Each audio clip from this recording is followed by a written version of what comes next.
భోజనం లేదు, అమ్మ లేదు, సీరియల్ వేయమంటే ఏడుండే బండిని ఆడికి మార్చు, ఆడుండే బండి ఈడికి మార్చు అంటారు. నేను మధ్యాహ్నం అంతా ఇటు నుంచి ఎత్తుకుని గ్రౌండ్లో పెడుతుంది, గ్రౌండ్లో నుంచి ఆడికి పోతే ఏడగాది సీరియల్ ఇంకొక పక్కకు మార్చు అంటారు. ఏం చేయాలి? 3 రోజులు అవుతుంది ఇక్కడికి వచ్చి ఇక్కడే కూర్చున్నాము. భోజనం లేదు, ఏం చేయాలి ఇప్పుడు మా పరిస్థితి? రేట్ లేదు, రేట్ వేరే తగ్గిందంటూ ఉన్నారు. ఏం చేయాలో అర్థం కాదు. ఫ్యాక్టరీ వాళ్ళు రెస్పాన్స్ లేదు, గవర్నమెంట్ రెస్పాన్స్ లేదు. మా పరిస్థితి ఎట్లా? రైతు పరిస్థితి ఎట్లా? మామిడికాయలు కోయాలంటే 7,000 రూపాయలు 8,000 రూపాయలు ఖర్చు వస్తూ ఉంది. మనకు ఆ ట్రాక్టర్ లోడ్కి వచ్చేది 32,000 వస్తూ ఉంది.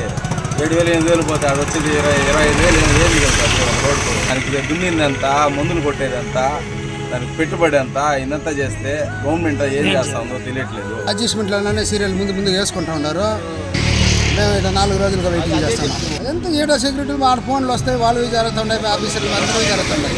బండి ఎత్తుకొని గేట్ కాడికి వస్తే సెక్యూరిటీ పట్టించుకోవడం లేదు, మాట్లాడుతూ గేట్ బయట బాగుంటా ఉన్నారు. తాగేదానికి నీళ్లు పెట్టట్లేదు. పెట్రోల్ కాస్ట్, డీజిల్ కాస్ట్ అంతా పెంచేసినారు. మామిడికాయలకు మాత్రం 6 రూపాయలు 5 రూపాయలు చేస్తాం.